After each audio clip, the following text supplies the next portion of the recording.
My name is Eugen Antalovsky. I am the Managing Director of Urban Innovation Vienna, and we are working together in a consortium of 3 companies, the Business of Cities on the one hand, and Maria Buhigas in Barcelona and me from Vienna, together with ESPON since 2 years now, and also the next year regarding the future programs, research programs, and to support them in different aspects of their work.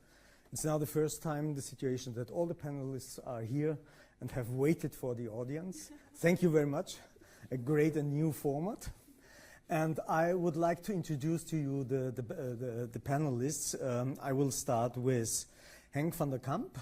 And what I want to say is now we change from individual perspectives on the questions of this scientific conference to more institutional, in the sense you are all representatives of organizations, and that means we hope you can bring in some of all these experiences you have as the representatives of these organizations. Henk van der Kamp is Honorary President of the European Council of Spatial Planners and the Council of European, the Urbanism. And he will bring in these perspectives. Besides him, we have Gordon Dabinett. He is Professor of the Regional Studies at the University of Sheffield, and he is also the former chair of Regional Studies Association and also member of the Association of European Schools of Planning. Maybe you have a different function, but it's only that what I have here on my paper. Thank you very much. Besides him, Antoine Blanc. He is a geographer and professor for geography and urban studies in Cote d'Opale. And he is the member of the executive committee of the Association of Geographical Societies in Europe, and also president of the French National Geographic Committee. Then we come to André Torre. Thank you very much for coming here. He's an economist, and he's from the National Institute for Agronomic Research, as well vice president from the European Regional Science Association. And last but not least, Ilona Raugze as the director of ESPON, and I think we have a very high-ranking panel to discuss the questions. Before starting the discussion, I would pick you up and bring you back again and bridge to the morning session we had. And I think in this morning session there have been raised some of the questions which have been discussed in the parallel sessions as well, but I think they are most important for the question how to shape the next generation of research regarding territorial development and social cohesion. I only want to pick up some of them, and I think it's good to think about that because it's also a requirement to the researchers, to the research associations and the research institutions. It was pointed very clearly out the production of research has to be accelerated. The need to get quick answers and to get answers which are ready for policymakers to decide on what they can do and what they should do. That means that's a huge challenge for research institutions. Also, the next question was to make it more participatory. That means how could research be set in a new field of cooperation with different stakeholders and how they can influence not only the research design but also the consultancy which comes up after the research. That's the third point, consultancy. I think all with what we have heard about and what we have seen is that research itself as a singular entity doesn't exist anymore. It's always involved in the process of analysis and of consulting. That means also for the researchers and the research institutions a reframing of their own framework, I think. Andy Pike put on a very important point, I think, the question of the re-globalization, or the question how to rethink the city-centrism, to take more attention for the towns. We had it also in the parallel session, the questions of peripheral situations, of marginality, how to transform it, etc., etc. A lot of points which have been taken up. And last but not least, and this refers to the third third parallel session we had about big data, the question how to produce and to shape more informed regions which are fit to work with all these new instruments and tools. And I think this is the framework against which we are discussing now. What's your experiences? What is the outlook from your point of view for the next generation of development? I would like to start with Antoine Leblanc. That's the surprise. We haven't decided who is the first. I only know who is the last person on the panel for reflecting on your presentations. It's Ilona. I would like to ask you, from your experience in your different networks, what has been failed in the last years? What are the gaps and the lacks regarding that, what policymakers do need from the research? And what do you think are the most important challenges for the researchers to bring the best expertise to policymakers, and in this respect to ESPON, for example, to transmit it to the policymakers? Well, thank you for the invitation, and I'll try to answer this question, dwelling also on what I heard today during the conference, which was very interesting. So today I heard a really interesting set of new methods and tools, new data, and also keywords, but I wondered, maybe some of them didn't really convince me, and then I'm going to answer your question. Mm-hmm. For example, I heard a lot the word inclusion and, inclusive economy and inclusive policies, and I wondered if this wasn't a kind of new trend, replacing the word inequality or maybe reducing inequalities, that kind of thing. And I was thinking, let's be very careful about this word inclusion. It's not the same as reducing inequalities. Inclusion, somebody said in a session, inclusion also creates exclusion. Inclusion sometimes dissimulates, hides diversity, and we also need not to create homogeneity, but to highlight diversity. So this, according to me, is one big question that might have been a little, left aside. Another question was that of the data that has been used. So this morning, was it you or I don't remember who asked if we were terrified or scared? It wasn't me. All right. So I am a bit scared, but that's because I think, from what I heard, the use of data looks a little like the adolescent use of a powerful tool. So it is a bit scary. We need to be more mature as a system, as a transcalar net of people and structures. We also need to be very careful about the standardization of our speech, not only about our policies, but our language. And we are beginning to create, doing this, we are beginning to create a new kind of gap. And so everybody was talking about bridging and creating links and networks, but do we really speak the same language? This is, I think, a good question, and it leads me to another question. The core question of this conference was building the new generation of research. The new generation of researchers. Well, we talked a lot about research, very high quality research, tertiary education, but we didn't talk a lot about primary or secondary education, geographical education. And this is maybe where EUGEO and geographers can have a say. Of course, we're not planners, and you know that sometimes we have conflicting relationships between geographers and planners.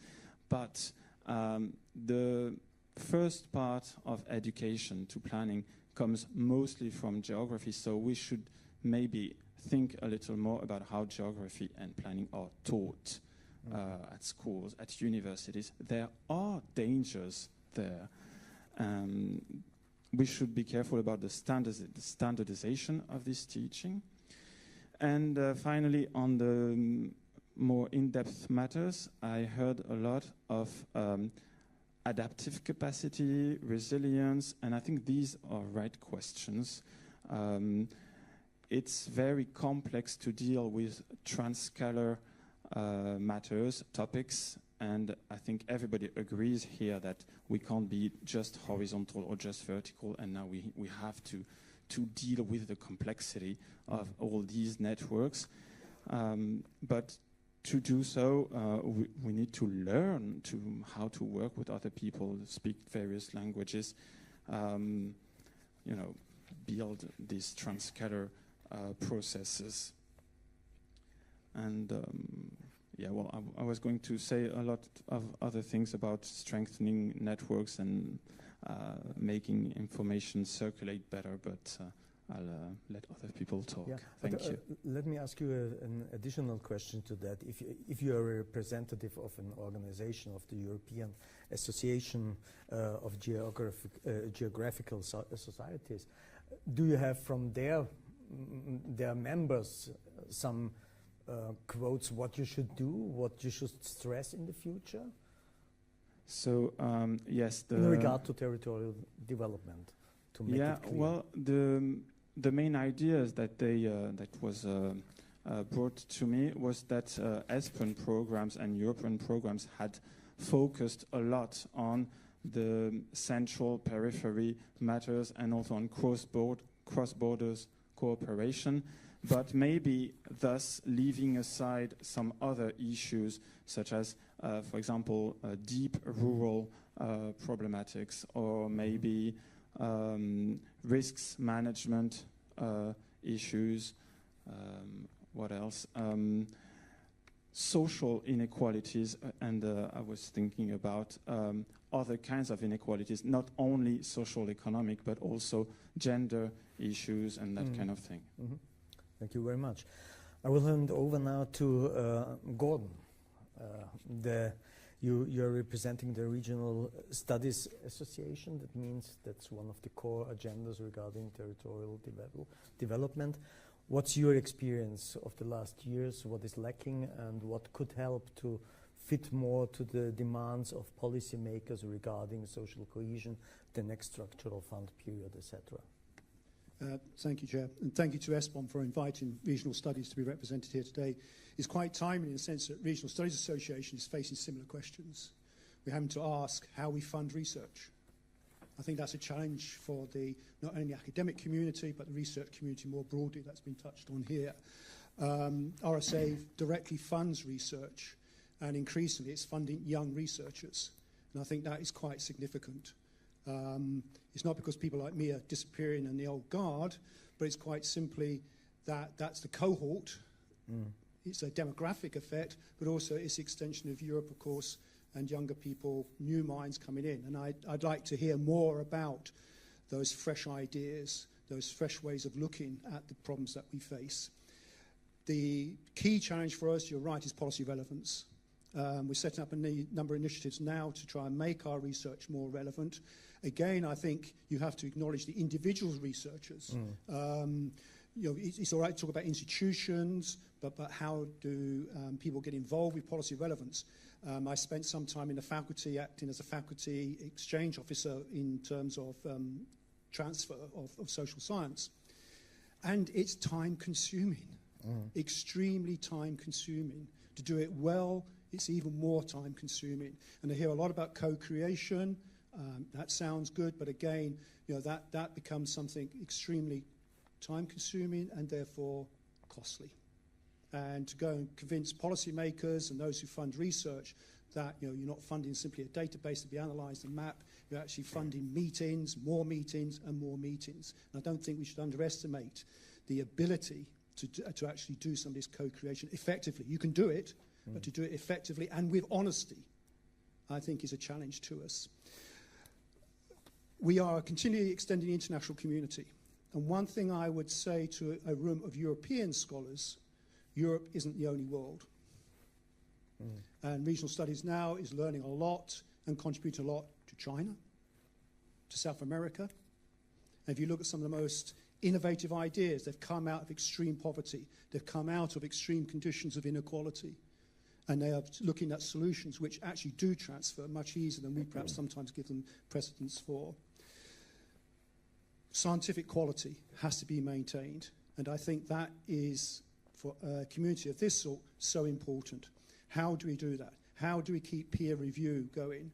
How do we actually answer to increasingly funders who perhaps have slightly agendas? Do we shape? Do we follow research? I think that's a fundamental question for individual researchers. This is not an institutional question. If you want a career in regional studies, you must face that question. And that's what motivated me, because I'm a planner. I want to change things. So do you want to change things through your research? Or do you simply want to do research? And I think for regional studies, you must have that sort of almost normative perspective to your work, to believe in regions, to want regions, and acknowledge there is not one fixed notion of that. The final comment I make in terms of what regional studies is addressing, which I haven't heard mentioned, of course, is open access. And of course, that's the other side of the technology revolution that we're in. We have so much more information now. How do we convert information into knowledge? Academically, big research contracts have to be open access, so that people have more access to information, but do they acquire more knowledge? And that obviously flips back to the policy relevance thing. And some of the questions I've been asking some of the researchers here is, what happens when you leave the room? And it's encouraging that ESPON has engaged with technology. It puts things online. It puts tools out there to use. I don't know if you're monitoring that. I don't know if you've actually got figures to show that that actually then does actually get used and implemented. But I think simply doing it is not enough. You have to see, does this actually change behaviours? You stressed the fact that it's important for the researchers to focus on their field of research on the one hand, but also to gain more ability and capability to transform and translate their findings for policymakers.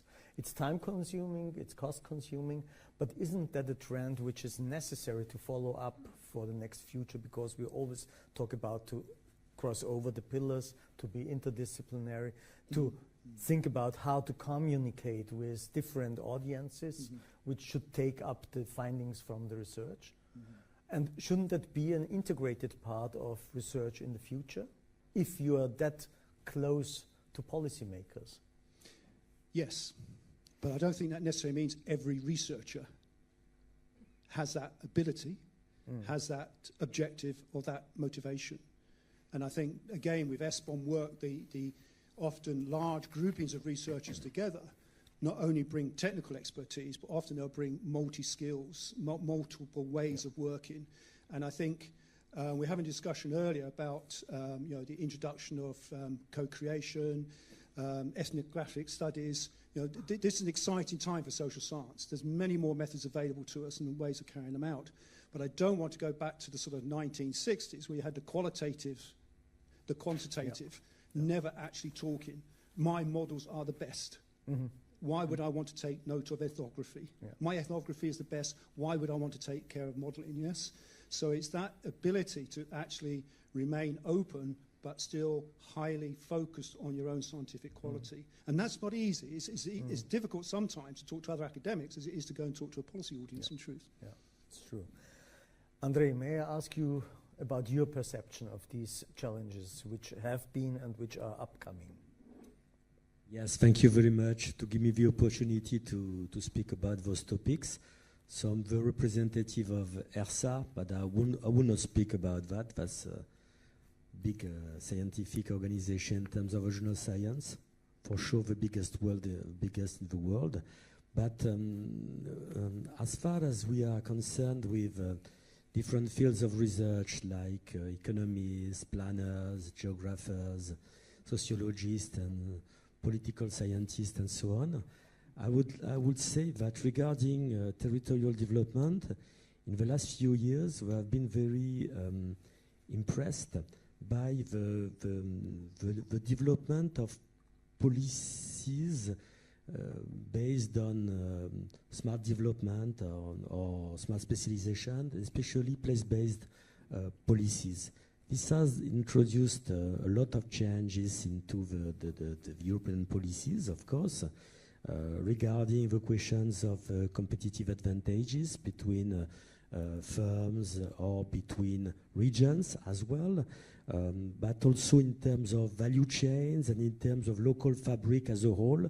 So this idea has led to tremendous changes in terms of policies, especially at the level of regions and the territories, because regions now have been asked to make their own choice of specialization in different types of activities, and then the funds go to the regions regarding to that. And if we look at the origins of that, it has a scientific origin, because it has been defined by the works of Torre and others in 2009, and this position paper, which has been written in 2009 on smart development, has had a great success, and now it has improved, and it has had a huge impact after the Barça report condemning the Lisbon strategy. This work of Torre and others has had a very huge impact in terms of European policies directed towards the places, directed towards the regions. And in terms of science, it was based on things like related variety, embeddedness, connectivity, and also around data on economic activity. So this part of the story regarding policies related to territorial to territorial development in the EU. But now, if we look at the future, and if we focus, if we point the loss, or maybe the points which are under discussion, which have been which need to be discussed and to enlarge and to be focused on now. So I will point three items.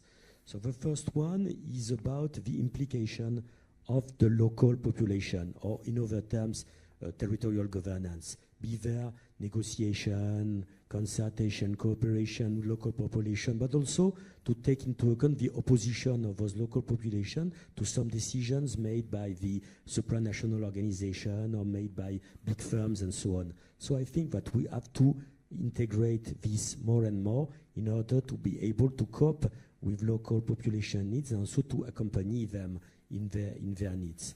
The second one is about the different types of, let's call them environmental transitions.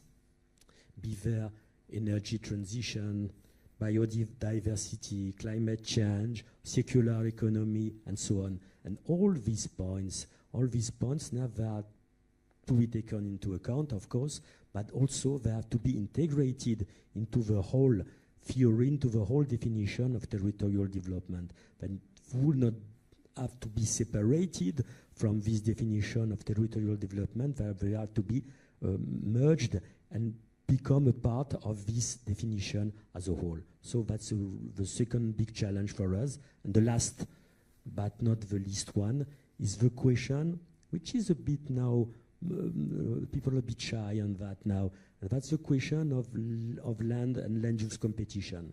Because when you land at the level of the territories, you are obliged to be faced with land use competition. And given the increasing scarcity of land, there are competitions of land, which means competition of activities. On a single territory, you cannot have the whole set of activities, so you have to make a choice, and this choice is induced by the scarcity of land. So you cannot have in the same place a place for tourism, a big waste, and also a place for nature. So you have to make choice, and these choices are related to the land and land use acquisition. So just to finish, and to say how can we cope with that as scientists, as researchers. Of course, we need good explanatory models, but also we need reliable data, but there are a lot of data, and today we saw a lot of them, especially regarding the different types of data and alternative data which are issued from mobile phone or things like that. There are very, very interesting statements today. We have to rely on them. We are also to know which are sustainable, which are reliable or not. So that's a very, very tricky challenge. And also, we need a type of alternative methods of investigation at the local level. So, for example, this afternoon there have been a presentation about ethnographic methods, and those type of methods involving local actors, involving local experts, and so on, they are very interesting because we are to be aware not to count only on big data and to say everything is set in the big data and we have to rely on that. We are also, as researchers, that's our duty, to be concerned with local people and to make surveys, to make interviews, to make alternative, or to make qualitative type of data in order to assess the need of local population, in order to cope with territorial development as a whole. Thank you very much. Good stuff to discuss it further on with the audience as well. May I ask you, Henk, about your perceptions and your view on the future upcoming challenges regarding the research on territorial development? Yes, what ESPON does, of course, is fantastic. And I start maybe with a paradox that I represent practical practicing planners, both in the private sector and public sector. And yet, I don't think that they use an awful lot of ESPON data in their daily work. I'm pretty convinced about that. And the question arises why that is. Now, part of it is communication, and we have a duty there. But part of it is also that evidence-based planning we hear a lot about, but evidence-based policy planning is actually not just about evidence. Planning is very often about values. And the choices that one makes, or that the policymaker makes, and that the planner advises on, is often about the values rather than about the actual spatial data that ESPON offers us. So that's the kind of a reality check that I would put at the outset, you know. Our biggest problems are convincing the policymakers where the common good lies rather than where the cutoff of the commuting catchment lies. That's the first point. I would like to say also that I think that the European aspect of territorial development is confusing for practicing planners, because in our field, which of course is spatial planning, the competence is at member state level. We all know that. But still, this for persons working in a city or in a consultancy, etc., it's difficult to see perhaps the role that territorial development plays at European level, the concepts of cohesion policy, the concepts of territorial impact assessment. These are difficult concepts for an ordinary planner on the ground to grasp. And again, a lot of this is about communication, and I heard some very interesting contributions today that might help planners to appreciate the limitations of the member state competence in spatial planning, but also the role that Europe plays in that area. Can I just make a comment about the fact that I didn't hear today at all any reference to the private sector rankings that we see increasingly. Mercer.com publishes livability rankings of cities annually, but for example, a property company like Savills publishes tech cities rankings, of which I'm proud to say Dublin is one of 6 in Europe. And these are very useful, I think, for policymakers, because you know, if your city is high up in the ranking. So that's kind of a, I suppose I'm speaking provocatively. I speak provocatively because, you know, you might say planners perhaps use these rankings more, or policymakers use these rankings more than perhaps ESPON data. And why is that so? There's spatial data as well. Okay, may I ask some desperate questions? Because this morning we heard these words: desperate, visionary, or inspired, and frightened. if I had to list three, the following would be the three. The questions that really planners are struggling with, and that would be really helpful if the next generation of research could give us answers to. The first one is this perennial issue of balanced regional development. At member state level, whether the city, which the capital city, in our case Dublin in Ireland, but Paris in France, London here, gets the benefit of growth and the regions lag behind. And what should policymakers do? Should they accept that market trend, or should they reverse it or curb it? We really need advice on that and evidence. Because at the moment the jury, I think, is out, and different countries have different policies. Even planners are not agreed on what's best for the city. The second one is the megacity question. There is interesting literature of really, really knowledgeable people, professors, who write books saying that the megacity is the most environmentally efficient form of settlement, because you gain on energy efficiency, public transport, density, land use, etc. And others who say it is not, because you lose on congestion and pollution and other things that happen when you concentrate a lot of people in a small area. And we don't know the answer, which is kind of surprising, because it must be possible to do calculations.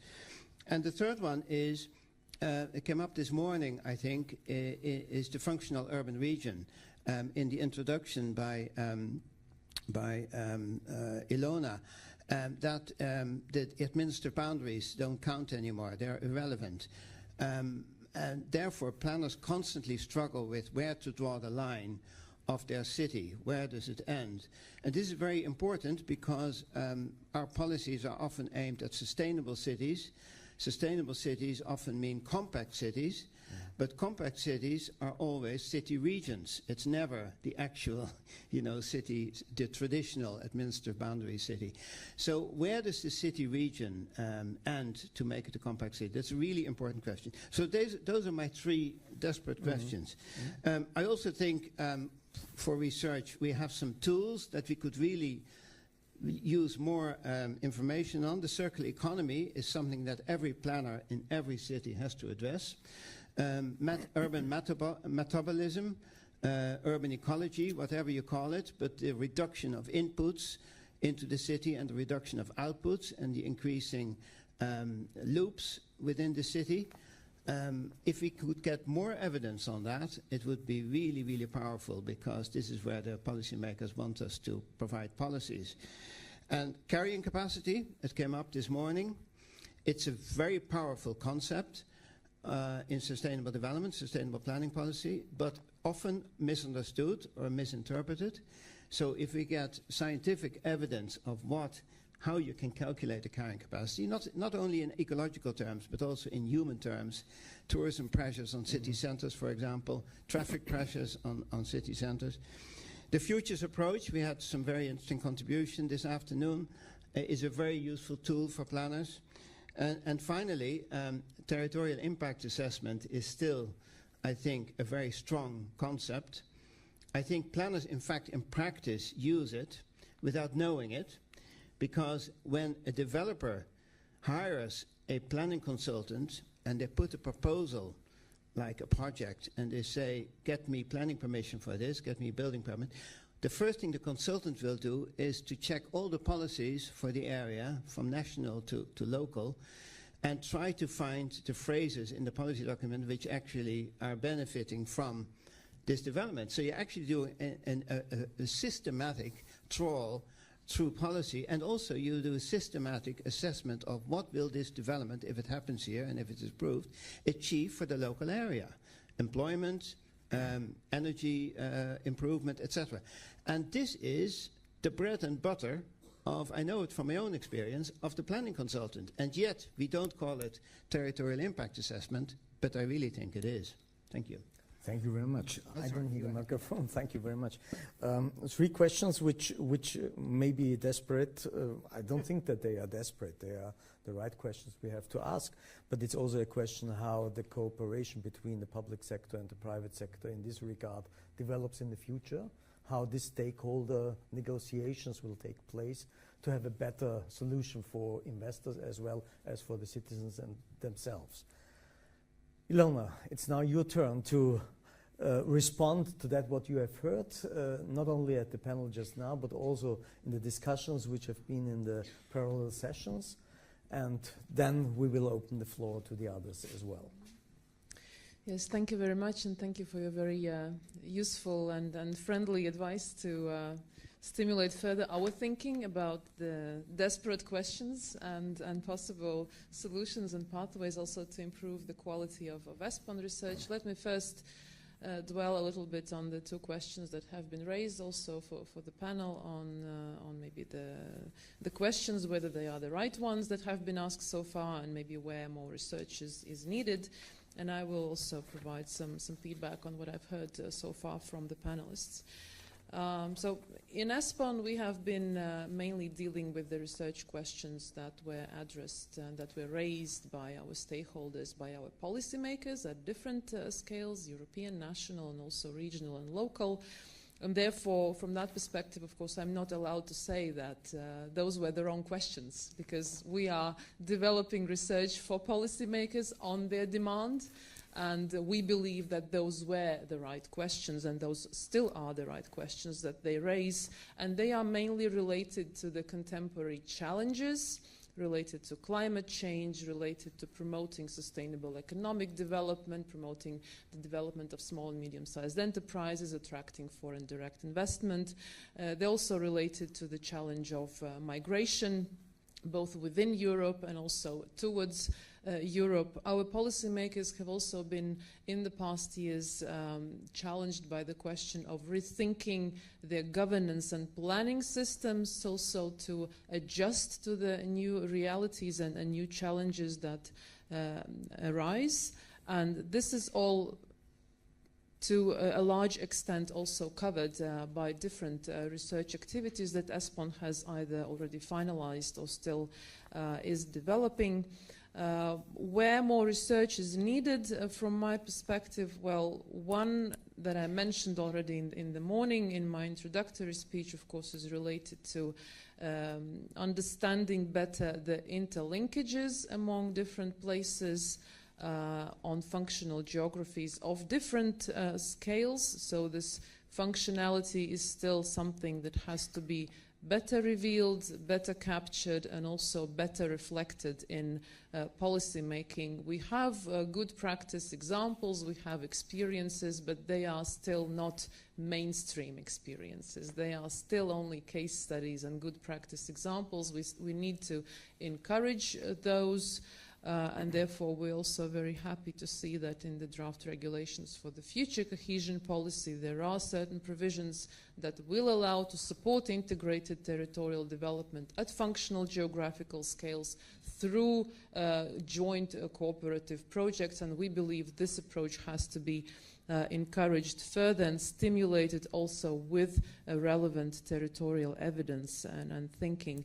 In ESPON, we have finalized, and you have the results available on the website, 2 research activities that analyze those functional geographies. One is called SPIMA on functional metropolitan governance, that has proposed a metropolitan planning approach with certain steps that you have to implement in order to make it work. And there we had 10 stakeholders, 10 metropolitan areas actively involved in developing this research, and this is at the moment one of our best sellers in terms of spreading this knowledge and information on the results. Another one is what we call Acteria on soft territorial governance, on the governance models, again, that span across administrative borders, that try to address different functionalities at macro-regional scales, at transnational scales, also cross-border scales. And there we also have some good practice examples from Switzerland and also elsewhere in Europe from which you can learn. At the same time, we're also working on some new research activities. We will soon be launching a new applied research activity on interregional relations, exactly with the purpose of understanding the flows and interlinkages among regions, and also the mutual impacts that regions have on each other. I have to say this is one of our most challenging research activities that we are planning to launch. That's why we also have taken a long time in preparing it, because we are, of course, well aware of all the data challenges and all the methodological challenges that this activity will entail, and that's why we also posed this as one of the questions, as one of the topics for today's conference, to also get some inspiration and maybe also trigger the interest of the researchers to eventually contribute to the implementation of this activity. And then we also will be have started developing a tool to capture better the developments and analyze the developments at the scale of functional urban areas. So we have also activities in the pipeline to maybe address this desperate question of analyzing, studying, and understanding the functional geographies. And then another subject where I see more research would be needed, and this is also related to some negative political implications that we see around Europe, and this is related to the concept that was presented also in the morning session by Andy Pike. And this is related to addressing the challenges of places left behind, or the so-called abandoned places. In ESPON, we call it differently. We call it inner peripheries, but it actually doesn't matter how you call it. I think we all understand what we mean. Those are places that are disconnected from their wider geographies, either physically or from the point of view of the reduced service accessibility, or from the point of view of weak linkages and cooperative practices with the surrounding areas. And according to the research that we have recently finalized, another pan-European or applied research activity, at the moment we have 45% of the whole European space that is covered with inner peripheries, and more territories are at risk at the moment of becoming inner peripheries. So this is a very important challenge, and as I mentioned, we already see some negative political implications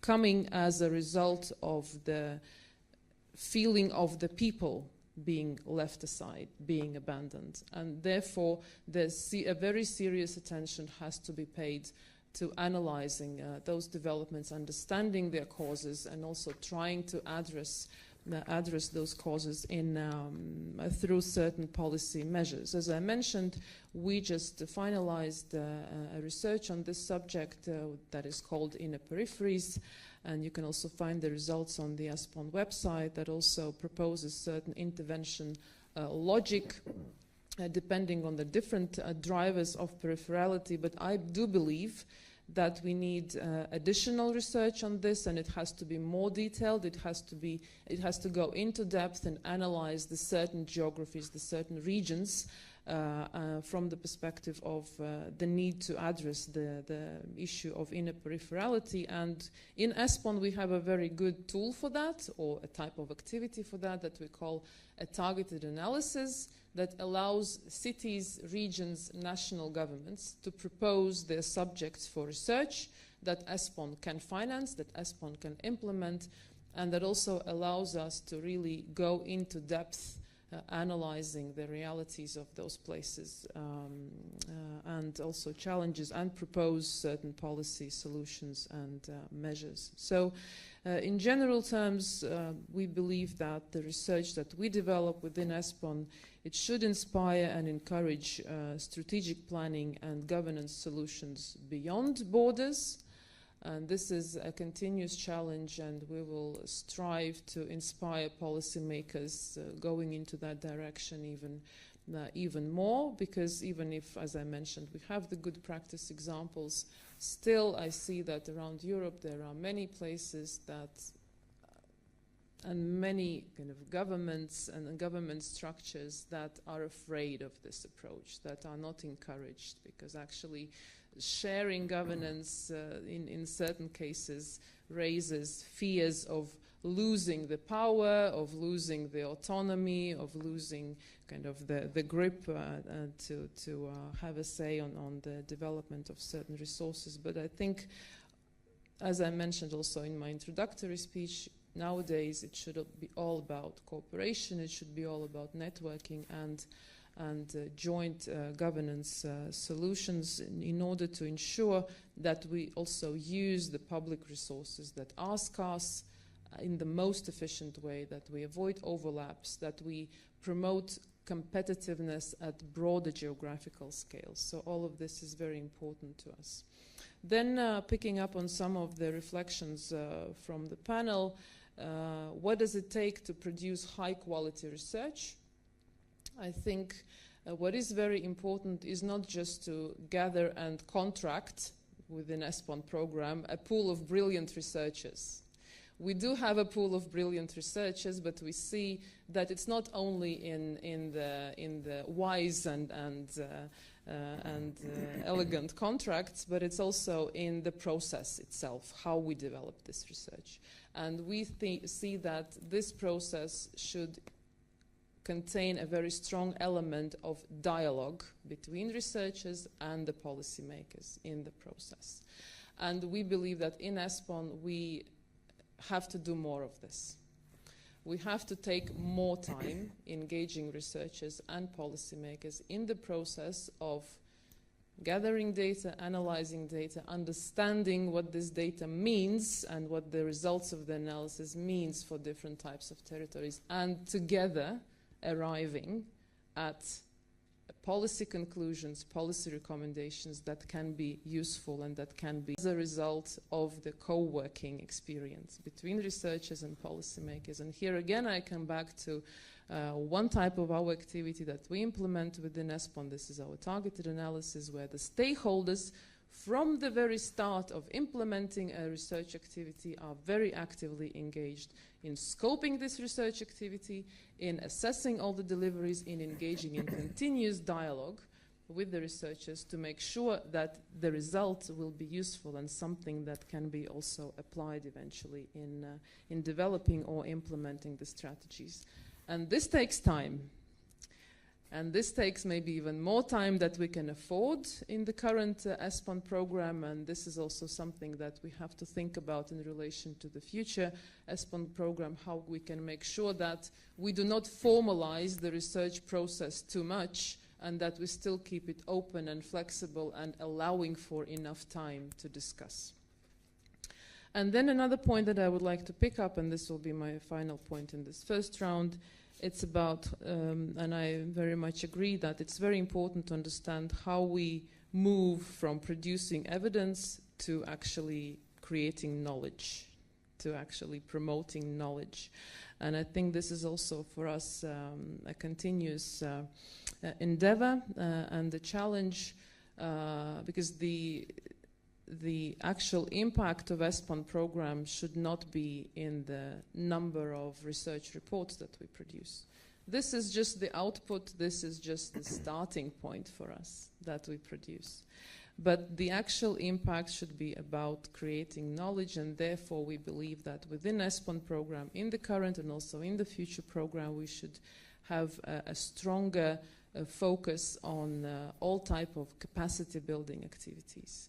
And again, this is about engaging our stakeholders, policymakers and researchers in a dialogue in the process of developing research, and then once it is finalized, in the process of transmitting this knowledge. We have started also our experience of peer learning workshops, where on the basis of ESPON research, we select stakeholders and we encourage them to learn from each other, to learn to actually spread the knowledge coming out of ESPON research results. And we use the stakeholders who have already benefited from ESPON's research, and we invite them to spread this knowledge to the ones who are also currently in the same type of policy process or stage of policy development. So I really do believe that we need to do more of this, and that ESPON definitely should not be perceived only as a program that finances the production of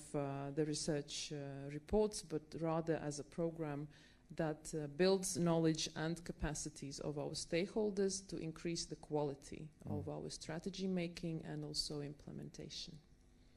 Thank you. Thank you, Ilona, very much. I had the impression that you wanted to ask or to comment something on Ilona. I would like to. Yeah, do that. Yeah, it illustrates very well. If you're a practitioner, planner, and you're advising your councillors or your mayor, these are very practical questions. And to take the functional urban region, there are actually two questions there. One is the governance one, which is a difficult one, and I appreciate research has been done. But even not going to the governance and simply knowing where to draw the boundary, or how do you draw the boundary, do you only look at commuting, or are there other indicators that can be as relevant as commuting?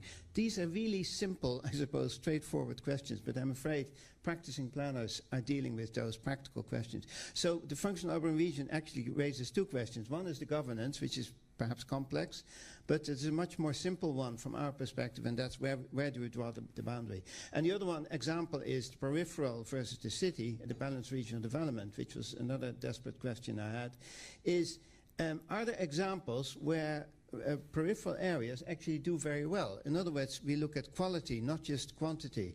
There may be population shrinkage, but there may be economic niche markets which are very, very successful. And I think there are examples in Europe, and we really need those examples as planners to show our policymakers that it's not always good to spread the jam across a country. In other words, to spread the population.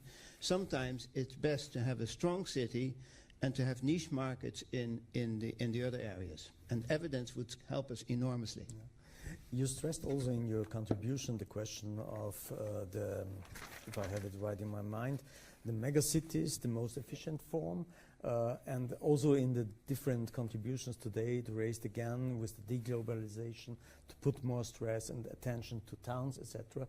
Do you have the impression that there should be a shift in the content of research, again, to these questions, how to reshape as well the mega cities, because you said it very clear, if there is 20 million, we see it in Paris, for example, 12 million, how to organize this, how to be efficient, how to be sustainable, is much more important and much more difficult as if you're in a city of 1 million or 2 million again.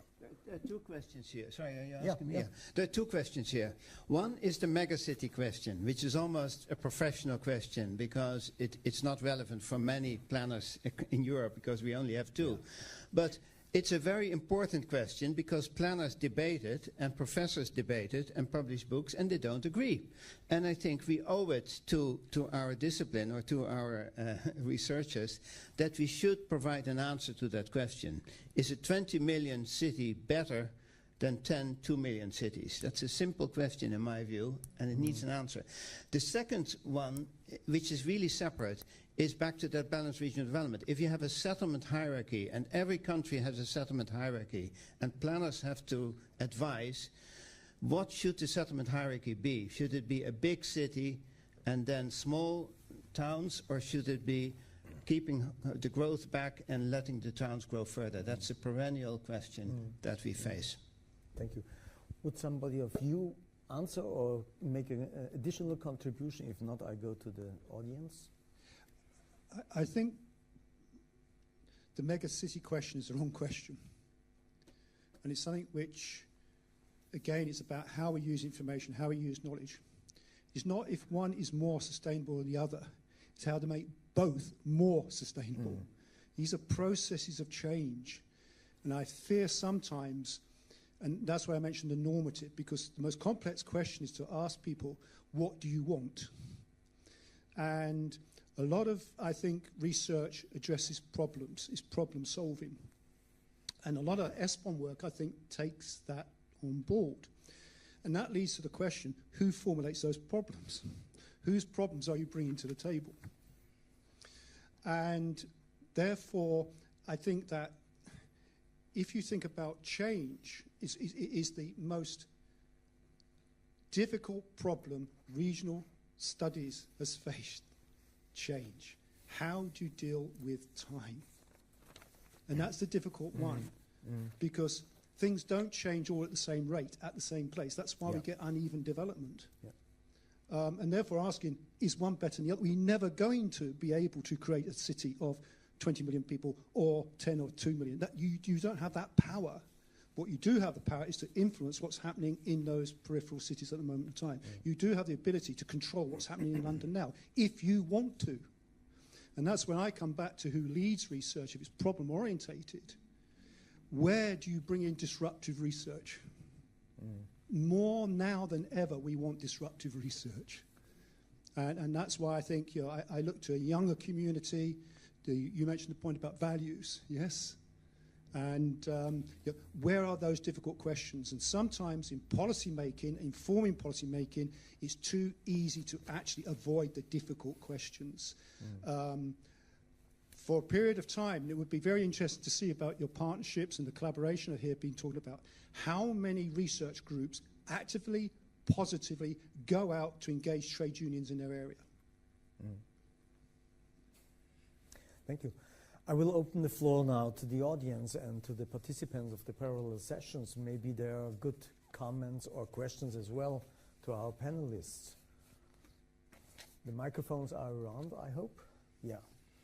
So they only ask for people who are asking some questions or doing some comments.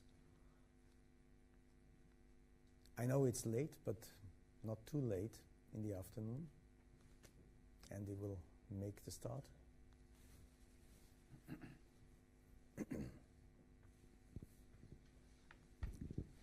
Okay, thanks. I think there's some very interesting points been made on the panel. I think there's several things that come to mind from that and across the day. The first one, I think Andrew makes a very good point about inequality, that we've kind of had a discussion and a debate about spatial disparities, geographical differentiation, and almost a fear in some circles of calling inequality for what it is in social and spatial terms. So I think you make a very good point about that. And I think some of the debate, and I've seen this in some approaches that places have taken in terms of using big and open data to make poverty matter less, which I find a very strange formulation in terms of using data and research to try and design public service delivery systems, for example, to make poverty matter less. So I wonder what the panel thinks about that kind of shift in the debate. The second one, which again is a much bigger fear, is the real risk that we're being overwhelmed by a flood of data-driven research that is powered by this torrent of big and open data of various kinds, which the data scientists have got their teeth into and have been very good at identifying patterns, associations, correlations, and so forth. But they've been rather less good, I think, I would argue, at identifying causation and actually explaining the underlying basis to a lot of these patterns. And old-fashioned things about theoretical priors being used to devise research questions and then marshalling data to address them seem to have gone by the by. So I wonder again what the panel thinks about whether that's a shift that we can resist or shape or move in a slightly different direction. Thank you. I will collect some of the questions or comments before I go back to the panel. Well, if not, then we start to answer these questions from Andy Pike, sorry. First of all, the question, poverty matters less. How to overcome this, or is this a right interpretation of the recent situation? And the question of identification of causalities. Who wants to answer to that? If you could answer it, I think so. Not the first one. Okay. No. Oh, sorry. I wouldn't answer these questions, but maybe the one about... No, sorry, but just the other one about... we'll stick to them as well. Mapping and data, and I was thinking, yes, there is a risk that we won't know what to do with this mass of data. But there is also an occasion here, and it's because we don't have only data, we have new technological tools, we have new ways to map things with 3D mapping, with video, with we don't really do that enough, according to me. We can talk to various to other kinds of population, to other sectors, to other policymakers, using video, using, I don't know, some things are less, maybe seem less scientific, but are really new ways of communication, and we should use them, because new data is not the only, I think it's really a small way to see the technological shift that there's been, and geographers and planners have a really big move to make here, because usually we tried to, I don't know, I would say superimpose our research results on policymakers with speeches and on writings and all that. But with the power of image and, you know, a technologically driven image, we can do much better than that. And this is also a way to, I think, to improve the way we deal with data, and to communicate and to address other issues. I don't know about poverty meaningless. But haven't we to be aware in this regard that this causes as well a lot of costs? Because we have discussed it in one of the panels. There was the question of institutional mapping, that institutional mapping becomes an image and has a narrative itself to policymakers. It needs good people to translate what you have in research and to make it very quickly visible and understandable. And there the question raises how to make a new, the consortia of research maybe should be in a different way than it has been before. Normally it's research, maybe data researchers as well, but you don't have in, for example, visualization or narrative or storytellers, for example. That's maybe a new requirement for research, together with the participatory processes of developing the design of research. You wanted to answer.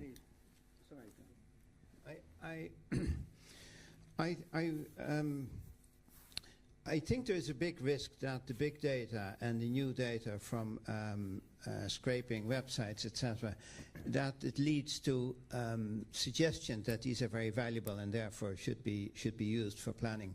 I would much prefer to do it the other way around, to say we have identified needs for data traditionally, for example, on traffic patterns. Urban mobility is a big challenge. And traditionally, these have been relatively static data that you collect once every so often, etc. So when we can get real-time data on people's movements using smartphones, etc., that's fantastic, because it can only improve, I imagine, as a simple planner, it can only improve our policy. It can't disimprove them, can only improve them. So I think, but it has to come from the top down. In other words, we have to say, what data do we need, and does a new source of data add to the quality?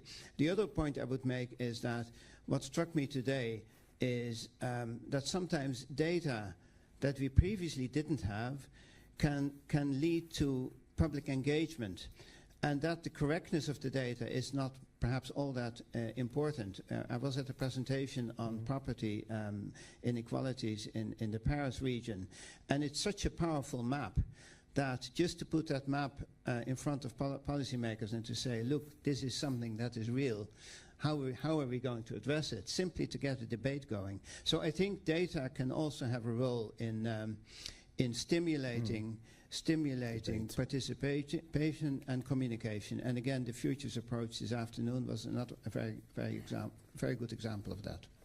Andre?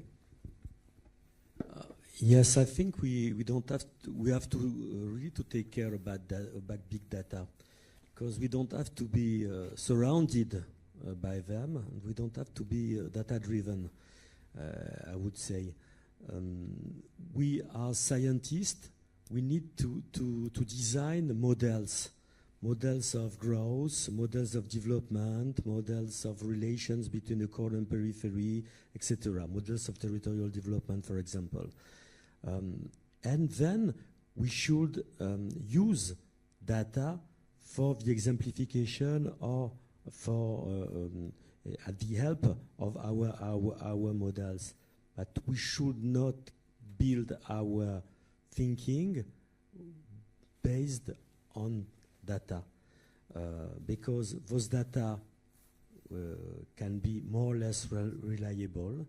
Those data can be more or less sustainable in the time. Those data can be related to fake news, as it has been shown that it has expanded a lot regard to different types of fake news as well. So we have to be very aware of them, not only to control them, but also, even if they are reliable, in order to use them for the sake of our models of development and not the reverse way. So that's the way science has to be done.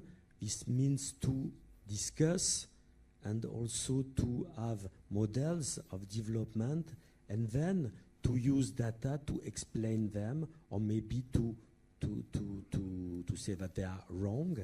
But we are really to be aware not to take data as the nature and not to take data as reality.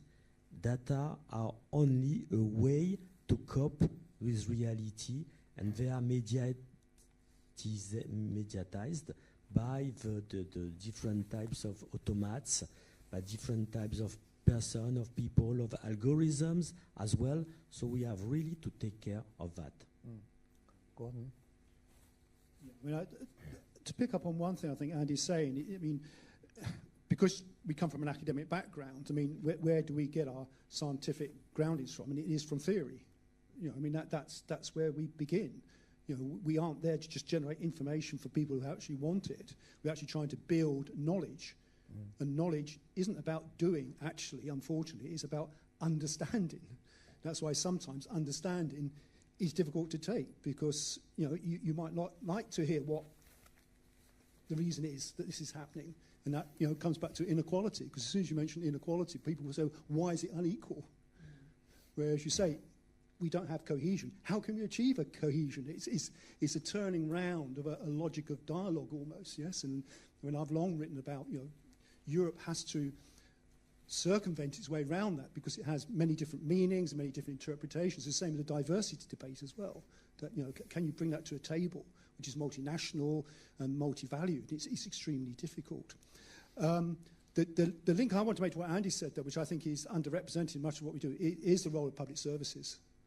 And you know, I think it's back to the competency thing. It's the same with planners. Spatial planners often will draw up a plan and they haven't thought through, or they're not fully engaged with healthcare, education, transport. You know, you say they do those evaluations, assessments, they do, but if the local authority says, well, we can't build a school there, or the private sector says, oh, we aren't willing to build affordable housing, what do? You know, that's where you're stuck. Go to the local authority, get some affordable housing. We're not building housing anymore.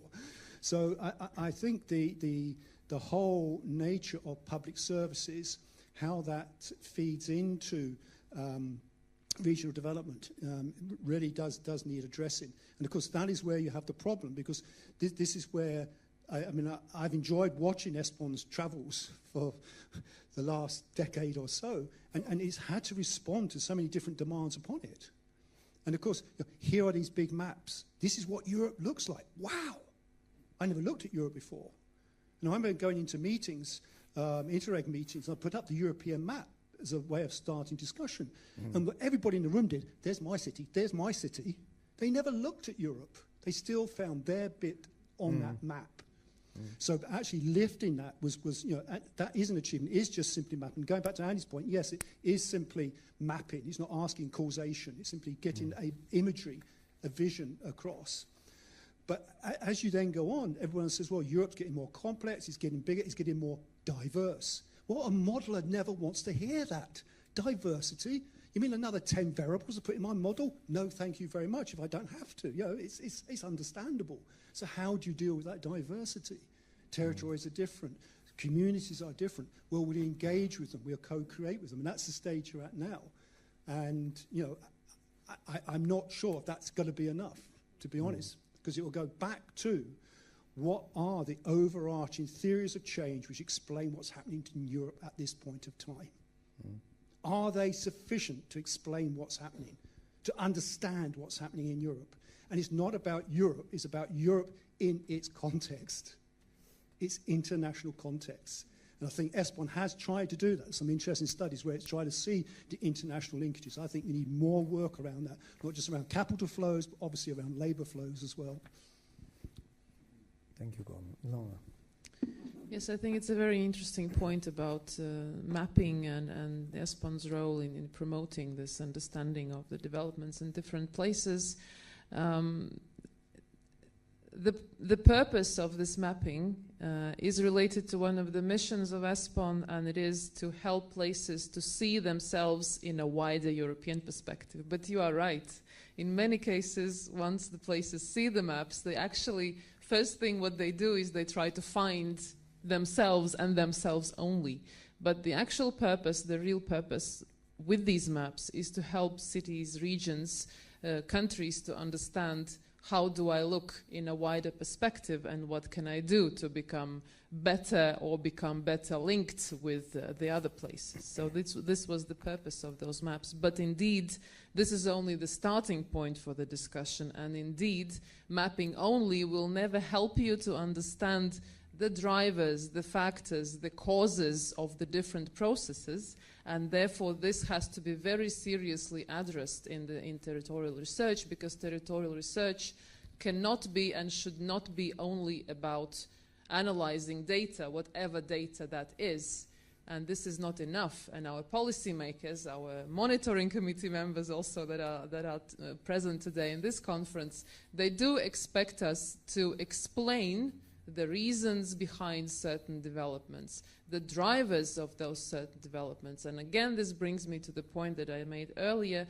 This requires a more in-depth qualitative analysis of the different situations, of the different cases in Europe, and together with the policymakers who understand their context, who understand their social and political and policy realities, and therefore we definitely need to go beyond mapping, beyond data analysis, and for the data analysis, the selection of the pool of data that we use has to be made very carefully and also in relation to the policy questions, very precisely in relation to the policy questions that have been raised. Thank you. You all here in the room and on the panel do have a quite better and deeper knowledge about what's going on in research regarding territorial development. My question is therefore, do you think that there is enough interdisciplinarity for this kind of questions which have to be answered? If I look, for example, to most of the consortia which are built up for research for ESPON, they have a very strong bias to spatial development, regional development data. I haven't seen many of political consultants, for example, or political scientists, etc. Is that a lack or a gap which should be shifted in the future? Makes this a new quality of research maybe in the future? I can't judge about that because I don't know enough about that. Please. Yeah, I think you're completely right. And you point this tendency, and it's right, this tendency exists. But if we want to cope with what Ilona says about the qualitative methods, responses to local stakeholders, and also to local policymakers and so on, we really have to integrate the question which have been raised by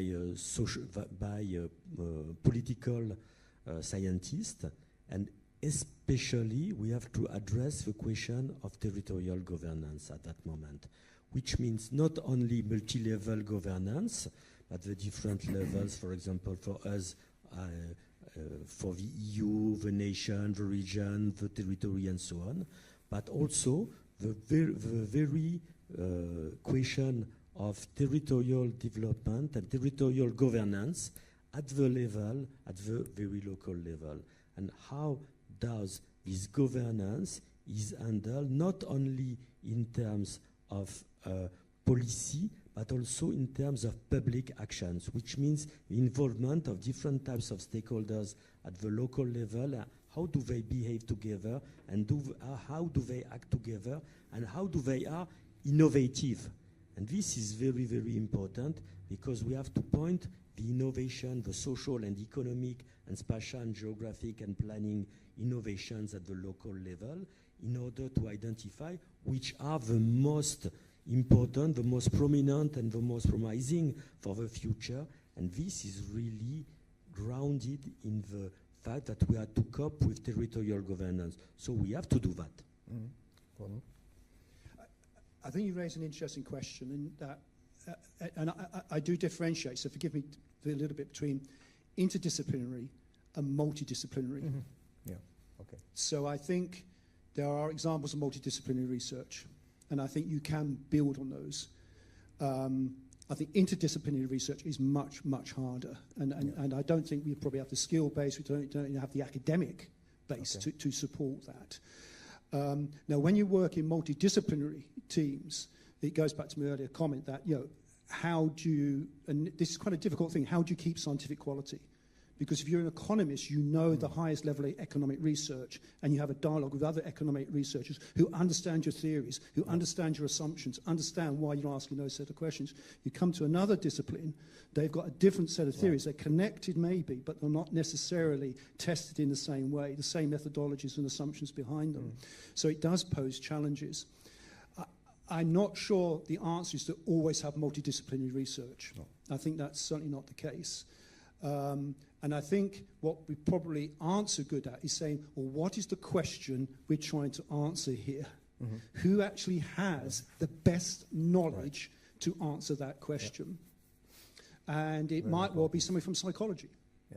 I mean, I was talking earlier about collaboration, organizations working together. Some of the best work I've seen is by psychologists looking at the behavior of organization individuals. What motivates people to do certain things? What creates organizations to make a change? Now, you not get that from political science. You might well get an expert in Hungary or an expert in Greece coming along and talking about political structures of those countries, but won't have that same insight. So it's a very hard question to address, but I think you're right that we need to. But it's not so straightforward. Thank you very much. Yeah, for sure. Sorry, if I may. I think this is also the very old question of the dichotomy between the expert and the layman. And however hard we try, we work on something, well, we have the impression that we know and they don't. And this is, of course, a very, very difficult challenge. But I completely agree with what you said. And from my experience, because I do work in a very interdisciplinary team, when you do interdisciplinary and not multidisciplinary, you have also to open up to other categories of people, which is, for example, policymakers, but also associations and people who don't have your technical or speech expertise. Right. It's a challenge for the development, but I'm asking that because of what the demand from the policy side very often is shown. Give us the answers which tackle more aspects than you offer just now to us. That's the point. Last look into the round. Yeah, okay. It's the just to before the last. Yes, just to follow the discussion and to be very short. I think that we have worked a lot for policymakers, but maybe in the future we'll have also to work on for other types of stakeholders, including NGOs, and we have to learn to do that, of course. Yes, for sure. It is very important to emphasize that from our perspective, we understand ESPON to provide spatial data, and that the consistency of approach between different parts of Europe is important, so that a methodology that is used to define something in one country is not a different methodology, or it doesn't use different data sources or different types of data coming to the same conclusion. And we would very much like ESPON to be the quality control body for that it was set up, when the European Spatial Development Perspective discovered there was no consistency in spatial data across Europe. So I would go back to that fundamental, I suppose, contribution it can make to policy is that to provide that consistency. One question.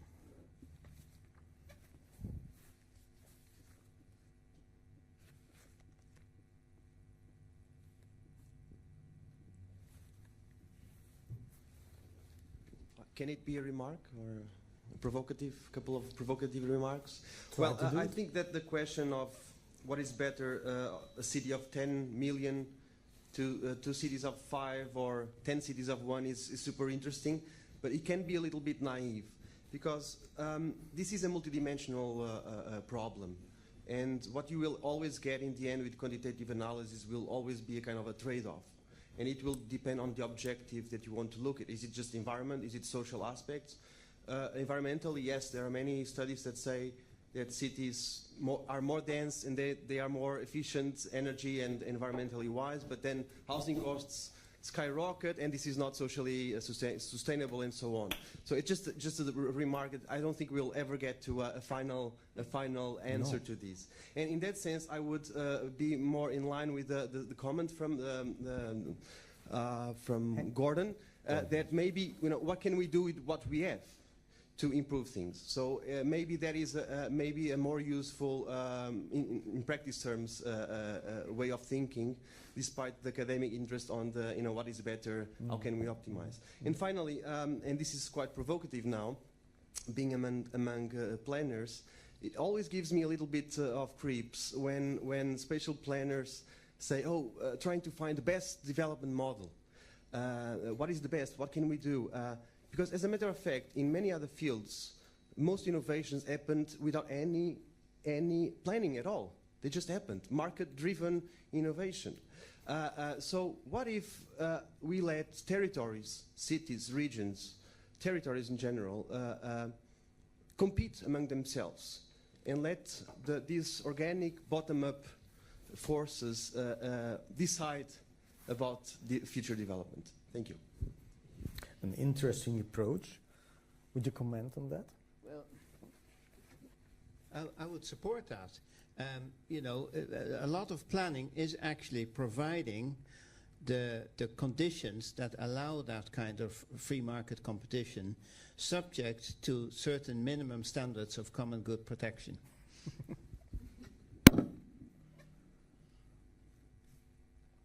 Tim. Can I just add, following the comment about market-driven innovation, I just loved the perspective of the panel regarding what's the appropriate set of ways to engage with the private sector and with NGOs and think tanks, those that are gathering and leveraging research all of the time in intelligent ways. What do you think should be the kind of partnerships, the kind of models that would look both constructive, both defensible and everything else?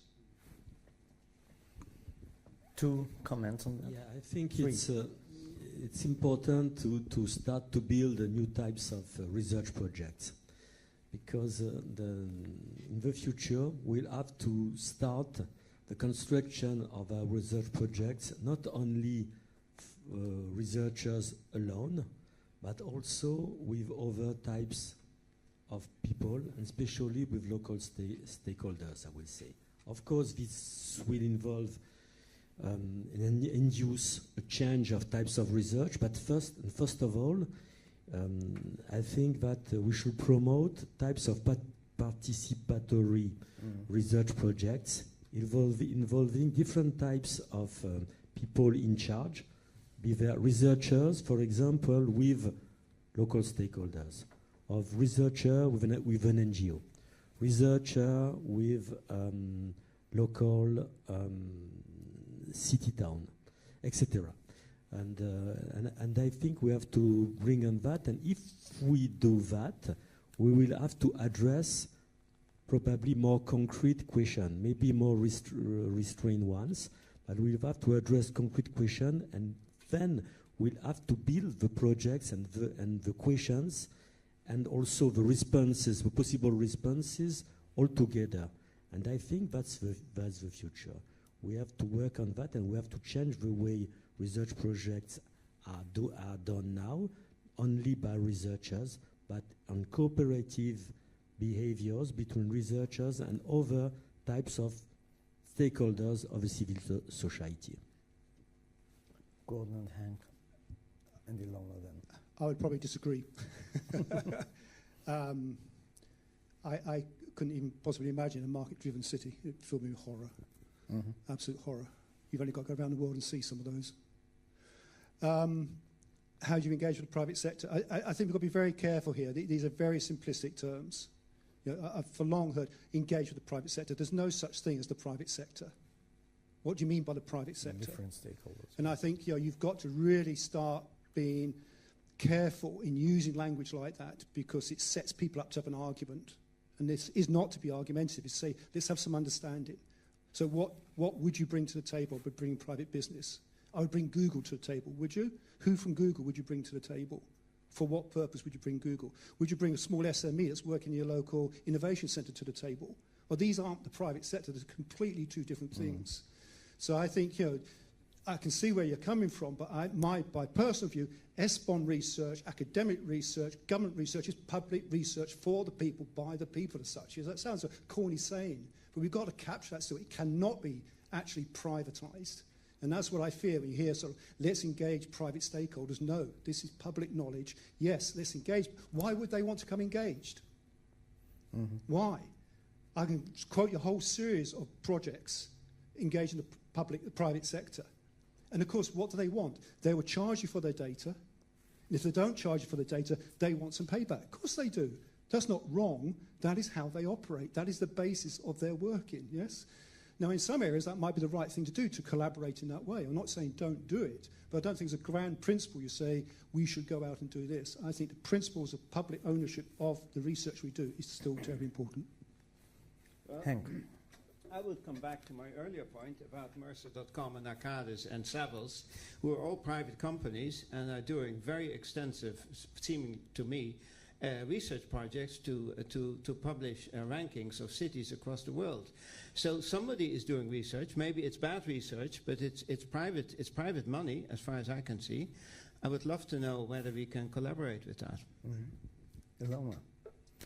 Yes, well, I'm happy to hear your remark about the new type of research, because it tells me that we are on the right track, because our targeted analysis is exactly the type of research activity whereby the researchers cooperate with the stakeholders, with the policymakers at national, regional, and local level from the very beginning of those activities. They define the scope of those research activities together. They assess the quality of all the deliveries together, and they discuss also the policy recommendations and the implications of the research result, and try to explain the different realities across different places together. So I think from that perspective, we are already there in terms of involving the private sector. I think this is something that still needs to be thought of and discussed. As far as I've heard from my colleagues in the EGTC, we could potentially use private sector as the source of data, as a source of information, because they have a lot of information and data that could be used, of course, carefully used and carefully selected, depending on the purpose of the research. But there are potential ways how we could develop also those collaborations. And I also fully agree that NGOs is another sector where we could also try to find potential partnerships and opportunities to cooperate in the future. Just maybe an ironic remark, which means, if I understand correctly, that one of the correct questions that we should ask is not what or where or when, but who, and maybe for whom. Yes, yeah. I'm looking at the time. We are 5 minutes over, and I have to tell you that I have to hurry up to the airport. It's a good excuse now to close this session. I thank you very much for this inspiring and enriching discussion at the end of such a day. It was great to discuss with you, and I hope you got a lot of information as well all the day, through the day, by the presentations and the discussions and the parallel sessions. Thank you very much, and I hope you can talk ongoing afterwards by Littoral. Thank you.